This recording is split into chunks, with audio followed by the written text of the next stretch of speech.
হাসপাতাল ছাড়ার কথা ছিল, দুটো ছবিও আছে। কালো সিট যথার্থই বলেছেন যে ডাক্তাররা না থাকলে আমরা সত্যিই বাঁচতাম না। ওর ক্ষেত্রে এটা একটু বেশি, কারণ ওর স্ত্রী সোমা নিজে চিকিৎসক। হ্যাঁ রে, এই এটা কি বানিয়েছিস? ওটা হড়কে গেলে পড়ে যাবি, নেমে যাও। নেমে যাও মা, হড়কে গেলে পড়ে। ওই গাড়ি চালাতে পারবে? ওরম করে চালাতে পারবে না।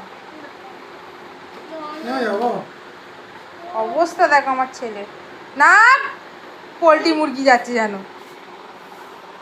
কি করেছিস? হ্যাঁ রে, বাস্কেটটা এনেছিস? এ বাবা, হ্যাঁ রে, এটা কি হরি ঘোষের গোয়াল?